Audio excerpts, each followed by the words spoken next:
구약성경 818페이지 시편 25편 15절부터 22절에 있는 말씀 교독하도록 하겠습니다.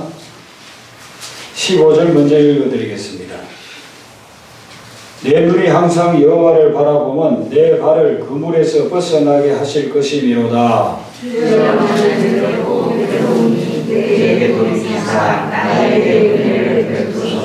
내 마음의 근심이 많사오니 나를 고난에서 끌어내소서. 나의 공고와 나를 알려주시고 내 온유를 사하소서. 내 원수를 보소서. 그들의 수고가 많고 나를 심히 미워하나이다. 내 영혼을 지켜 나를 구원하소서. 내가 주께 피하오니 수치를 당하지 않게 하소서. 내가 주를 바라오니 성실과 정직으로 나를 보호하소서.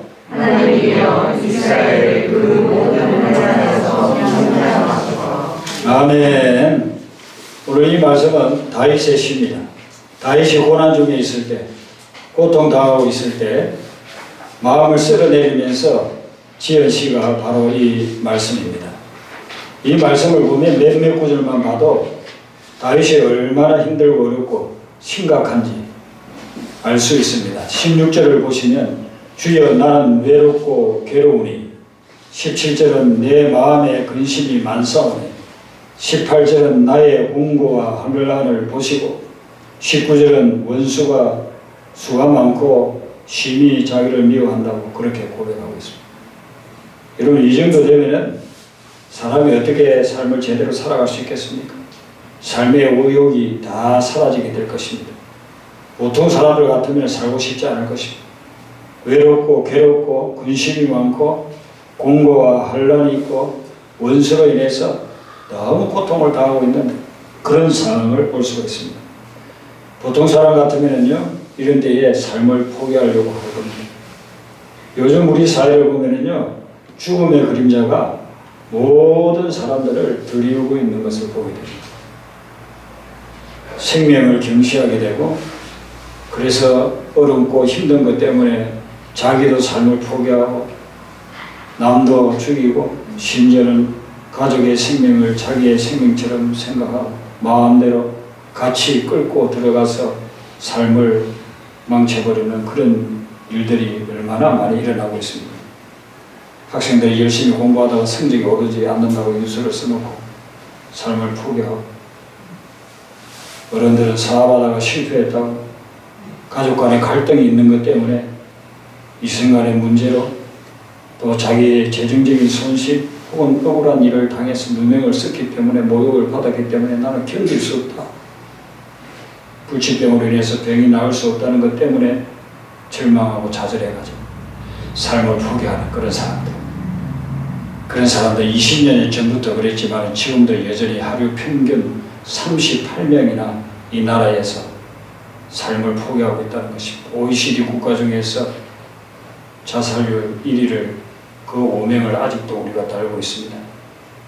그런데 심지어는 하나님을 믿는 그리스도인들도 예외가 아니라는 것입니다. 거기다가 더 심지어는 목회자들마저도 힘들 때 삶을 포기하는 그런 사례들이 나오고 있다는 것입니다. 저는 지난 주간에 목회자 여러분들과 만나서 이야기를 할 수 있는 기회가 있습니다. 거기에서 온 어떤 목사님 저에게 그런 이야기를 하더라고요. 목회에 너무 어려워가지고 2~3개월 전에 어떤 목사님이 삶을 포기했다고 그러더라고요. 그래서 그 이야기를 듣고 목회자가 그 정도라고 한다면 우리 성도들은 얼마나 힘들까? 얼마나 힘들면 삶을 포기할까? 내가 내 스스로 내 삶을 포기해서는 안 된다는 걸 모르는 교인들이 누가 있겠습니까? 그런데 삶을 포기해버리는 그런 상황까지 갔을 때는 얼마나 힘들었을 걸까? 그러면서 제가 성경을 이렇게 쭉 머릿속에 짚어보니까 성경에도 신앙이 아주 좋은 사람들이 삶을 포기하려고 한 그런 경우들이 여러 군데 나오더라고요. 우리가 잘 아는 엘리야 선지자, 그 그 얼마나 대단한 사람입니까? 바알과 아세라를 섬기는 거짓 선지자들 450명하고 갈멜산에서 누가 참된 신인지 우리가 시험해보자. 450명과 싸워서 영적으로 이겼습니다. 450명이 난리를 피우면서 아무리 불이 지져도 불이 내려오지 않았는데 엘리야가 재물 위에 그것도 물을 갖다 부어서 불이 도저히 붙을 수 없는 상황을 만들어 놓고서 하나님께 기도하니까 하나님이 불로 응답해 주셨어요. 얼마나 대단한 기도의 사람이고 믿음의 사람입니까? 그리고 3년 6개월 동안 비가 오지 않고 이슬도 오지 않는데 엘리야가 기도하니까 비가 폭우로 변했어. 폭우가 막 쏟아져 내려요. 사라바 과부의 아들이 죽었는데 엘리야가 가서 기도하니까 죽은 아들이 살아나는 것입니다. 그런 대단한 엘리야인데 그 엘리야가 열왕기상 19장을 우리가 쭉 읽어 내려가다 보면 4절에 이런 내용이 나와요. 로뎀 나무 아래에 앉아서 자기가 죽기를 원하여 이르되 엘리야가 하나님 앞에 기도를 하는 거예요. 여호와여 넉넉하오니 지금 내 생명을 거두시옵소서. 그 위대한 엘리야 선지자 능력의 종이 하나님 앞에 살려달라고 기도하는 것이 아니라 생명을 거두어달라고 나를 죽여달라고 그렇게 기도를 하고 있다는 것입니다. 세상에. 이유는 뭡니까? 아합의 왕비 사악한 이세벨이 엘리야를 죽이겠다고 협박하니까 그 협박 때문에 그 협박을 이기지 못해가지고 자기는 더 이상 살고 싶지 않다는 것입니다. 구약성경 마지막 부분에 12권의 소예언서가 나오죠. 그래서 그 소예언서 중에 하나가 요나지 않습니까? 요나가 하나님의 사명을 가지고 자기들과 관계가 좋지 않은 적국인 닌네에 가서 회개하라고 복음을 전했는데 그 복음을 전하면서 요나는 어떤 생각을 하냐면 이들이 회개하지 않았으면 좋겠다. 왜냐하면 회개하면 하나님이 용서해주고 이들을 살려줄 거니까 이 대천지 원수들 회개하지 않고 하나님의 심판받아서 죽기를 바랬어요. 그런데 요나가 가서 복음을 전하자마자 왕부터 시작해가지고 모든 니느웨 성에 사는 사람들이 전부 다 무릎을 꿇고 죄를 뒤집어 쓰고 옷을 찢으면서 회개를 하는 거예요. 회개를. 그 회개를 보고 하나님이 그들을 멸망하기로 한 것을 다 중단하고 그들에게 살 수 있는 기회를 주었거든요. 그걸 보고 요나가 뭐라고 하느냐면 요나 4장 3절에 보면은 여호와여 원하건대 이제 내 생명을 거두어 가소서. 사는 것보다 죽는 것이 내게 나음입니다. 이 보통 사람도 아니고 평범한 사람도 아니고 선지자가 어찌하여서 그걸 보고서 자기가 죽게 해달라고 이렇게 할 수 있느냐는 거예요. 그리고 신약에 오면 예수님을 3년 내지 3년 반 동안 따라다녔던 가룟 유다가 나오지 않습니까?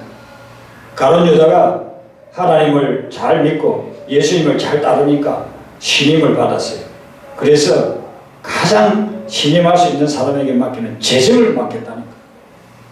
재정을 맡겨서 그것을 관리하도록 했습니다. 그런데 그가 예수님이 십자가 진다고 했을 때 예수님을 배반하고 자기 스승을 은 30냥에 팔아버렸어요. 인신매매를 해버렸어요. 그리고 난 후에 자기 잘못을 깨닫고 정신이 돌아와서 내가 큰 잘못을 저질렀구나. 죄책감 때문에 스스로 자기 목숨을 끊고 말았습니다. 정신과 의사들은 왜 사람들이 삶을 포기하는가? 그 이유를 우울해지기 때문이라고 합니다.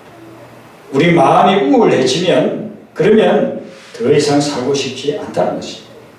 시험에 낙방을 했다든지 재산의 손실을 보았다든지 사랑에 실패를 했다든지 건강을 회복할 만한 가능성이 없다든지 생계가 곤란하고 그럴 때에 그 삶의 어려움으로 마음에 우울해지면 삶의 의미를 더 이상 못 느끼는 거예요. 살아야 되겠다는 의욕이 사라진다는 것입니다. 그래서 사람들이 희망을 잃고 삶을 포기하게 된다는 것입니다. 여러분 오늘 이 본문을 여러분들 댁에 가서도 계속 한번 읽어보세요. 시편이 150편으로 되어 있는데 시편의 그 고난의 시가 너무너무 많이 나옵니다. 고난 당할 때 그 고난을 자기가 이길 수 없어서 하나님 앞에 드린 그 기도들, 그게 기록이 되어져 가지고 지금 3000년 넘은 지금도 우리에게 전해오는 내용이거든요.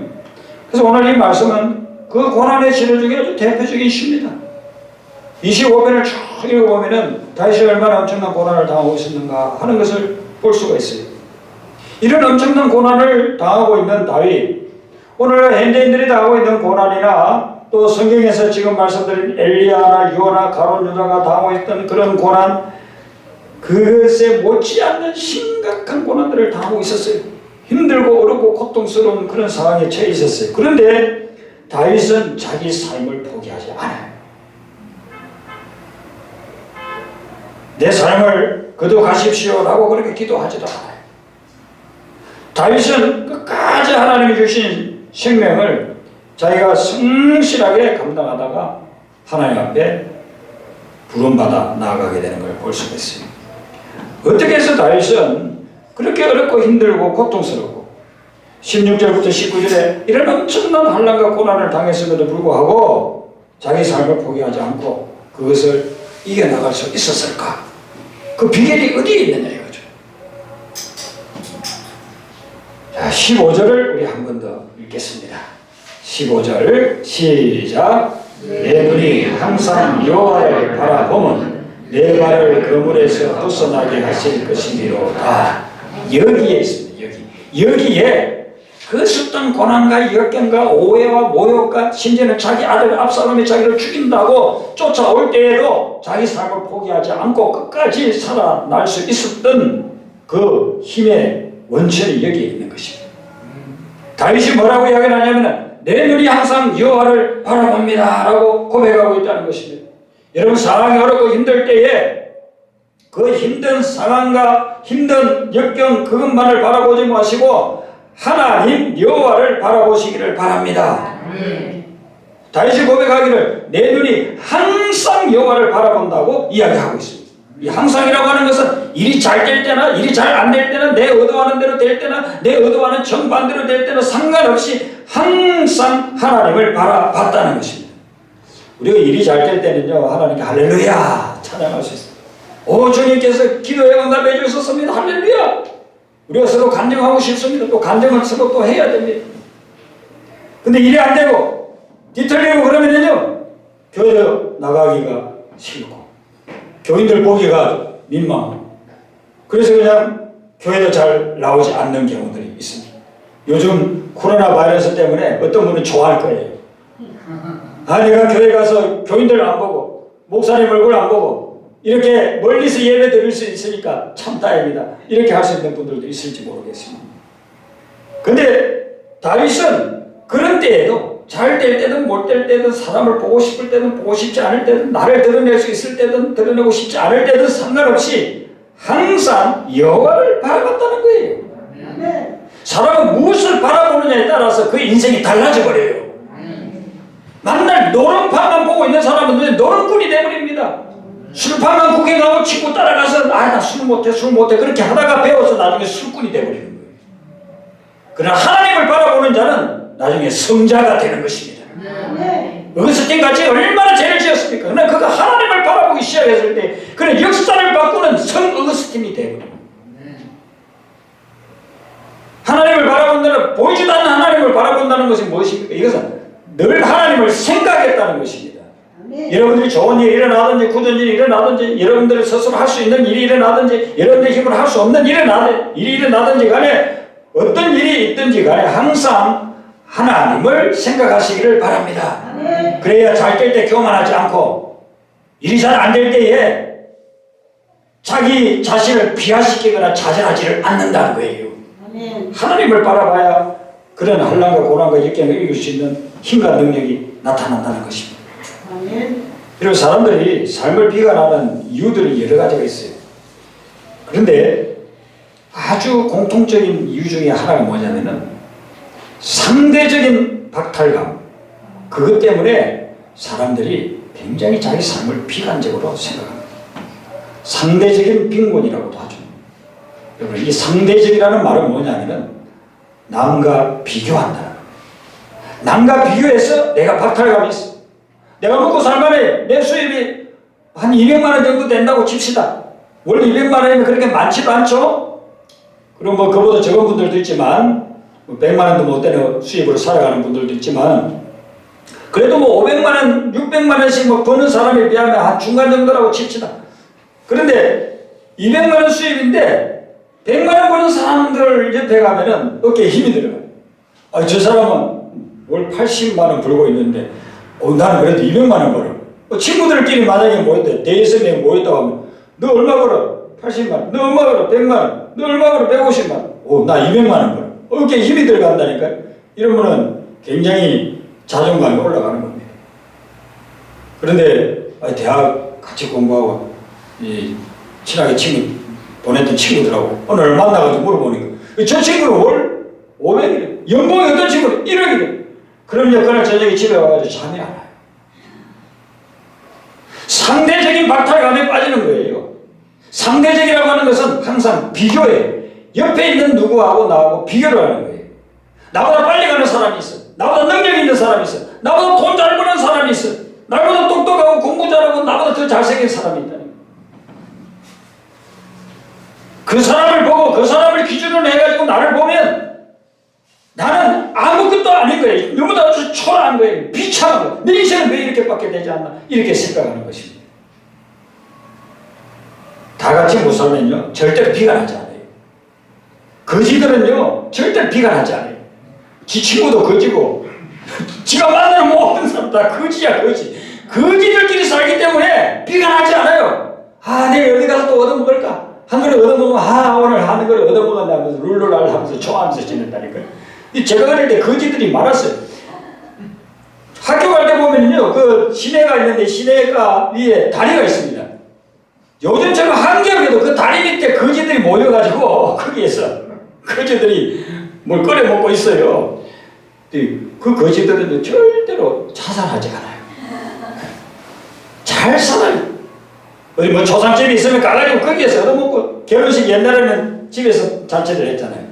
결혼식 한다고 하면 사흘 전부터 와가지고 얻어먹고 작년에 왔던 거지 또 와요. 그 노래가 그게 그냥 생긴 게 아니에요. 작년에 갔던 각설이가 또 온다니까요. 죽지도 않고. 그런데 어떠세요? 거지에 가면 훨씬 많은 것들을 가지고 있으면서 우리는 나보다 더 많이 가지고 있는 사람들을 기준으로 비교해서 비관해 버린다는 것이죠. 그래서 의기소침해지고 의욕상실하고 그리고서는 잘못된 판단을 하고 잘못된 행동을 해버린다는 겁니다. 다윗은 그런 때에 나는 그런 것을 보지 않겠습니다. 나는 그런 것들을 내 삶의 기준으로 삼지 않겠습니다. 오직 저는 하나님만 바라봅니다. 라고 이야기합니다. 제가 지난주에 요한 웨슬레 목사님이 우리 믿음의 기준으로 4가지를 가졌다고 했잖아요. 시간이 너무 지나가지고 제가 4번째를 이야기를 안 했더라고요. 그래서 오늘 말씀과도 연결되기 때문에 여러분들 복습하면서 들으세요. 자, 우리가 모든 믿음의 삶의 기준을 4가지로 삼아야 되는데 무엇이냐면 첫 번째는 성경 말씀. 여러분들이 어떤 것이 고민될 때 기준을 뭘로 삼아야 될까 할 때는 성경으로 들어가세요. 성경 말씀을 기준으로 하세요. 내 옆에 있는 사람, 나하고 친한 사람, 나하고 경쟁적인 사람을 기준으로 삼지를 말고 성경 말씀을 기준으로 삼아야 돼요. 두 번째는 뭐냐면 전통. 이거는 믿음의 전통을 이야기합니다. 믿음의 역사를 이야기합니다. 우리가 기독교가 2000년 역사를 가지고 있지 않습니까? 구약까지 하면 거의 4000년 역사를 가지고 있지 않습니까? 우리 한국교회를 따진다면 거의 130~40년의 역사를 가지고 있지 않습니까? 그 과정 속에서 하나님이 어떻게 역사하시고 하나님이 어떻게 도우시고 하나님이 어떻게 우리를 들으셨었는가 이런 것들을 보라 이거예요. 그걸 기준으로 삼으라는 거예요. 그 다음에 여러분들이 삼아야 될 게 이성이라고 이성, 리전, 상식을 이야기합니다. 안 믿는 사람들이 상식은 있죠. 하나님이 주신 일반 은혜죠. 그것을 무시하면 안 돼요. 지금 코로나 바이러스에서 왜 문제가 생기느냐 하면은 이성적인 판단, 상식을 지금 무시하기 때문에 여기저기서 팍팍 터지고 우리가 기도 많이 한다고 하는 분들이 왜 코로나 바이러스가 걸려요? 기도 그렇게 많이 하고 막 금식하고 철하고 모여서 같이 그렇게 수련을 하는데 왜 코로나 바이러스가 걸립니까? 안 걸려야지. 하나님 주신 일반 은혜를 무시했기 때문에 그런 거예요. 상식을 무시하면 안 된다는 겁니다. 네 번째가 뭐냐면요, 우리의 경험을 이야기합니다. 하나님 만난 경험, 체험을 이야기하는 것입니다. 지금까지 여러분들이 신앙생활을 해보면서 어떤 분은 1, 2년 되는 분들도 있고 10년, 20년 되는 분들도 있을 거예요. 여러분들이 지금까지 신앙생활을 해보면서 하나님의 말씀을 내 삶에 적용해 봤더니 어떤 일들이 일어났다고 하는 그런 신앙의 경험이 있잖아요. 제가 하나님의 말씀을 깊이 이렇게 연구하고 깨닫고 하기 전에 기도를 통해서 하나님을 경험했어요. 하나님을 체험했어요. 새벽에 가서 기도하니까 어린 저의 기도지만 하나님이 들어주시고 갈 길을 열어주시고 없지만은 또 주님께서 공급해 주시기도 하고 이렇게 하면서 하나님의 살아계심을 체험하게 됐어요. 그 하나님이 주신 이런 경험과 체험을 기준으로 삼으라 이거예요. 옆에 있는 사람, 앞에 있는 사람, 자주 만나는 사람, 직장에 있는 사람, 그런 사람들을 기준으로 삼지 말고 하나님을 바라보고 하나님을 생각하면서 하나님을 삶의 기준으로 삼으시기를 바랍니다. 15절 하반절에 보면은 다윗이 그 다음에 어떤 기도를 하느냐면 내 발을 그물에서 벗어나게 하실 것이니로다 그래요. 이걸 지금 그물에서 벗어났다는 겁니까? 아직 벗어나지 못했다는 겁니까? 벗어나지 못했다는 거잖아요. 벗어나게 하실 것이니라 이 말이니까 지금 현재는 그물에 걸려 있어요. 고기가 그물에 걸려 있고 새가 그물에 걸려 있고 우리가 인생에 그물에 걸려 있는 거예요. 고난의 그물에 걸려 있는 거예요. 지금 해결되지 않았어요. 지금 그게 없어지는 게 아니에요. 지금 막 발버둥 치고 있는 단계에 있어요. 그런데 다윗은 어떤 믿음을 가졌느냐 하면은 하나님이 나를 이 그물에서 벗어나게 해 주실 것이다. 이 믿음을 가졌다는 것입니다. 이 믿음에서 나온 소망을 가졌다는 것입니다. 그래서 다윗이 건강하게 살아남을 수가 있었다는 거예요. 여러분들이 하나님을 믿습니까? 하나님은 반드시 지금 여러분이 갇혀있는 그 고난, 그 그물, 그 덫에서 벗어나게 해줄 줄로 믿습니다. 하나님은 전능하신 분이에요. 하나님 능력이 많으신 분이고 하나님 우리를 사랑하는 분이에요. 우리를 훈련시키고 단련시키고 연단시키기 위해서 고난을 허락하지만은 우리가 먼저 하나님의 나라와 의를 구하고 주님을 주인 삼고 살아가면 하나님이 반드시 그 고난과 역경에서 여러분을 벗어나게 해 주실 것입니다. 그걸 믿고 그걸 소망으로 삼았다는 것이죠. 그랬더니만 다윗이 믿은 대로 하나님이 회복해 주셨다는 것입니다. 다윗이 얼마나 많이 추격을 당하고 원수들이 많고 그들에게 목숨을 잃어버린 적이 얼마나 위기가 많았습니까? 그때마다 다윗은 하나님을 바라보면서 하나님이 나를 이 고난에서 벗어나게 하리라. 하나님이 이 덫에서 이 함정에서 나를 건져 올리시리라. 내가 여호와를 기다리고 기다렸더니 귀를 기울이시다 나의 부르짖음을 들으셨도다. 나를 기가 막힌 웅덩이와 수렁에서 끌어올리시고 내 발을 반석에 두사 내 걸음을 견고하게 하셨도다. 하나님은 반드시 그렇게 하실 줄로 믿습니다. 하나님을 향한 이 믿음과 믿음에서 나오는 이 소망을 가졌기 때문에 다윗은 엄청난 고난 속에서 죽을 수밖에 없는 숨도 쉴 수 없는 그런 역경 가운데서 다시 살아날 수가 있었다는 거예요. 제가 TV를 자주 보지 않지만 주일날 저녁 되면 사역 다 마치고 아주 좋아하는 프로그램이 있습니다. 그게 뭐냐면 세계문화기행이에요. EBS 해줘. 저는요 세계 일주를 한 5번 정도 했어요. 세계문화기행만 딱 보고 있으면요 제가 가서 여행 가봐야 그렇게 볼 수 있겠어요? 갈 수 없는 곳곳에 그분들이 돈을 갖다가 엄청나게 투자해가지고요 제일 좋은 것들만 다 찍어와가지고 저한테 보여줘요. 그래서 저는 공짜로 세계 일주 여행을 5번 정도 했어요. 또 공부도 많이 되고. 내가 볼 때 아프리카 아이들이 나올 때마다 저는 유심히 봅니다. 아프리카 아이들은 얼마나 못 삽니까? 먹을 것도 없고 마실 물이 없어가지고 소, 돼지, 양들이 먹는 그 지저분한 모기떼가 버글버글하고 세균이 버글버글한 그 물을 그냥 마신다니까요. 여러분들 다 아시는데 그러다가 말라리아에 걸리기도 하고. 그래서 제 머릿속으로 상상하는 아프리카 아이들은 얼마나 비참할까? 얼마나 저들이 삶을 아주 비관적으로 생각할까? 아이들 중에서도 삶을 포기하는 애들이 얼마나 많을까? 그런 관점으로 이제 보게 되는 거예요. 그런데 제 생각을 완전히 다 깔아뭉개버려요. 거기에 나오는 아이들 보면요, 얼마나 얼굴이 밝고 웃음과 기쁨으로 차 있는지 몰라요. 그 아이들은 한국의 중상층 집안의 아이들에 비하면요 10분의 1, 100분의 1도 못 누리고 살아요. 입을 얻어 없고 먹을 것도 없고 마실 것도 없고 집이라고 하는 거 한번 보세요. 저는 필리핀 가가지고 그런 집을 한번 봤어요. 쓰레기 마을에, 이건 사람이 살 수 있는 집이 아니에요. 그냥 맨 바닥에, 시멘트 바닥에 그냥 사는, 시멘트 바닥에 하는 것도 괜찮은데 어떤 그냥 흙바닥에 거기에서 사는 거예요. 비가 오면 철벅철벅하는 그런 데서 누워서 자는 거예요. 근데 이 아이들은요, 우리 생각과는 다르게 미소 지으면서 웃으면서 하얀 이빨을 드러내고 활짝 웃고 있단 말이죠. 왜 그럴까요?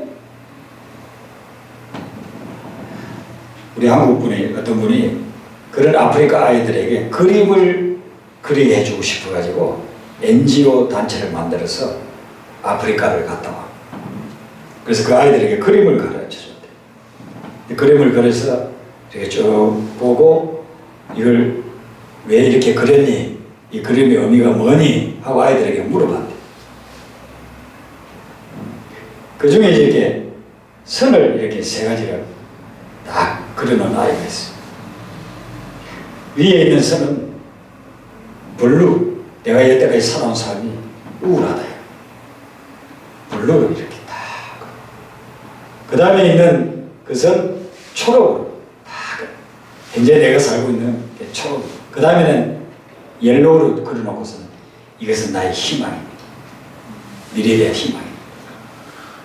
희망이 전혀 없을 것 같은 그 아이들이 오히려 희망을 가지고 있기 때문에 그렇게 하얀 이빨을 드러내놓고 웃으면서 미소진 얼굴로 살아간다는 거예요.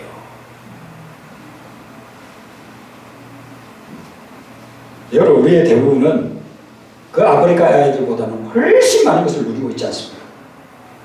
나보다 더 가진 사람이나 나보다 더 나은 사람을 기준으로 보지 마시고 하나님이 나에게 앞으로 주실 그 소망을 보고 믿음을 가지시길 바랍니다.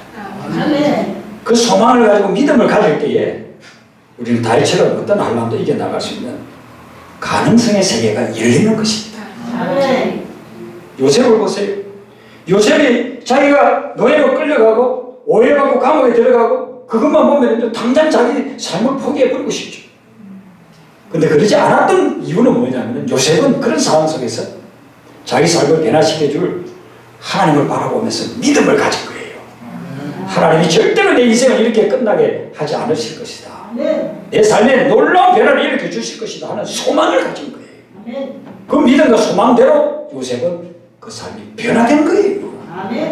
여러분의 삶에 어떤 변화가 일어나기 전에 먼저 여러분들의 마음속에, 여러분들의 영혼 속에 믿음과 소망이 있어야 됩니다. 그 믿음과 소망을 가질 때 믿음대로 소망대로 이루어지는 것입니다.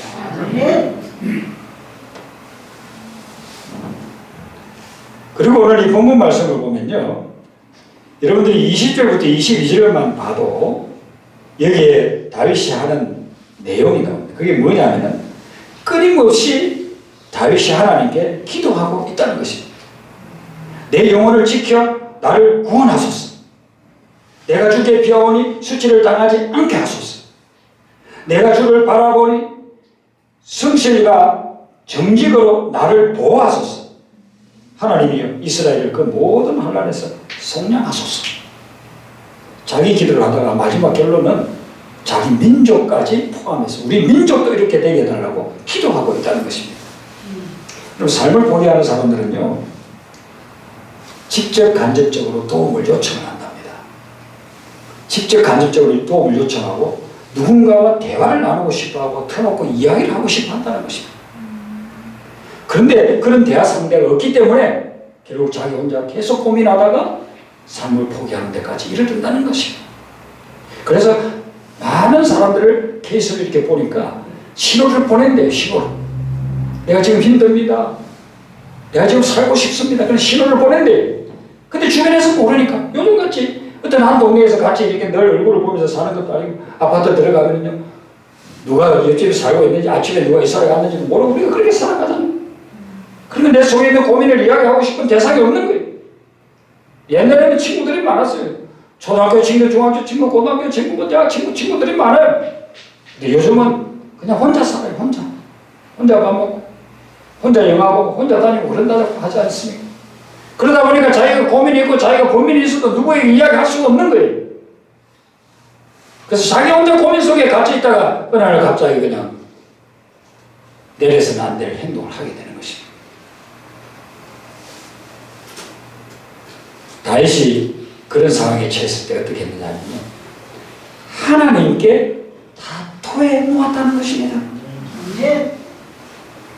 그러면 여러분들이 어느 누구에도 이야기할 수 없는, 이야기하고 싶은 대상을 찾아도 없다고 생각한다면 하나님께 다 털어놓으시길 바랍니다. 하나님께 대화하세요. 하나님께 구하세요. 제가 상담학을 배웠던 교수님인데 이분은 목사님이면서 교수님, 정태기 교수님인데 이분이 내면세계의 치유라고 하는 책을 썼는데 그 내면세계의 치유라는 책에 이런 이야기가 나옵니다. 어느 날 전화가 왔습니다. 그분에게. 전혀 모르는 분인데 여성분이 전화를 했습니다. 나는 지금 독약을 앞에 사놓고 먹기 전에 교수님에게 전화를 합니다. 큰일 났어요. 이 상담 잘못해주면 이 양반이 이제 죽게 생겼습니다. 그래서 그러면 어디에 삽니까? 그러니까 이 교수님 있는 데서 한 10분 정도 떨어진 곳에 살고 있어요. 그러면 저를 만나러 오세요. 그래서 만나러 왔는데 전화상으로 이야기할 때는 40대 초반이라고 했는데 얼굴을 보는 순간 놀래 자빠졌습니다. 실제 나이보다 20, 30세 더 많아 보이는 것입니다. 그래서 앉아서 이야기하는데 왜 그렇게 삶을 포기하려고 했습니까? 하니까 남편이 외도했다는 거예요. 그리고 돌아오지를 하지라. 다 교회 다니는 사람인데 자기가 교회를 다니면 예수님을 인격적으로 만나지 못했어요. 이 여성분이 그냥 습관적으로 교회만 다니지 예수님을 인격적으로 만나지 못한 분이었어요. 그러니까 남편이 자기 뜻대로 돌아오질 않으니까 무당에게 가가지고 구슬했어요. 수백만 원 주고 구슬. 그리고 무당이 하라는 대로 부적을 300만 원 주고 샀어요. 그래서 천정에다가 붙여놨어요. 새벽 1시에 일어나가지고 남편의 양복을 끄트머리를 잘라가지고 불에 태우고 돌아온다고 해서 그래가지고 일어나가지고 불에 태우고 오게 됐어요. 어떤 수를 써봐도 하나도 효과가 없어요. 그래서 이제는 독약을 사갖고 그걸 마시고 죽으려고 그렇게 한 겁니다. 그래서 이 상담학 교수님이 근거를 해줬습니다. 내 말을 들으면 살 수가 있는데 내 말을 듣겠느냐? 그러겠다고 하지 않겠어요? 그러겠다고 합니다. 그래서 어렵지 않은 이야기를 해줍니다. 내일부터 새벽 기도를 하세요. 새벽 기도를 하는데 예수님이 남편을 찾아가서 남편을 안고 돌아오는 것을 상상을 하면서 기도를 하세요. 예수님이 남편에게 가서 남편을 안고 집으로 돌아오는 것을 상상을 하면서 기도하시고 그걸 믿으시고 감사하세요. 계속 그 기도를 하면서 믿고 감사하세요. 그리고 너무 힘들어가지고 독약을 마시고 싶을 그럴 때는 마시기 전에 나한테 먼저 전화를 주세요. 그리고 그러지 않더라도 일주일에 한 번은 나에게 전화를 주세요. 그랬습니다. 그렇게 해서 일주일에 한 번씩 전화를 받고 한 3개월이 지났습니다. 3개월이 지났는데 이번에 전화가 왔어요. 전화를 통해서 뭐라고 이야기하냐면 목사님 오늘 새벽에 남편이 제 품에 안겼어요. 그래서 목사님이 드디어 남편이 돌아오셨군요. 그렇게 했더니만 많이 제가 기도하는 가운데 그런 확신이 들었어요. 그래요. 계속해서 그 기도를 하세요. 그러고 나서 한 달이 지났는데 정말 남편이 회개하면서 돌아온 거예요. 그 그리고서는 자기같이 불려마도 못한 몸을 받아주니까 너무 고맙고 밥 먹으면서도 울고 이야기하면서도 울고 그렇게 변화가 된 거예요. 그리고 며칠 후에 이 교수님 사무실을 찾아왔는데 그 얼굴 모습이 70대 80대 그 모습이 아니고 30대 모습처럼 싹 바뀌어 있더라는 거예요. 하나님 앞에서 하나님께 기도하면서 예수님이 하실 것을 상상하면서 믿음으로 감사했더니만 그런 놀라운 변화가 일어났다는 것입니다. 여러분의 삶에 힘들고 어려운 일이 있을 때 오늘 다윗이 하는 것처럼 하나님만을 바라보고 그리고 믿음 속에서 소망을 가지고 계속 기도하시면 하나님의 도우시는 역사가 반드시 일어나게 될 줄로 믿습니다.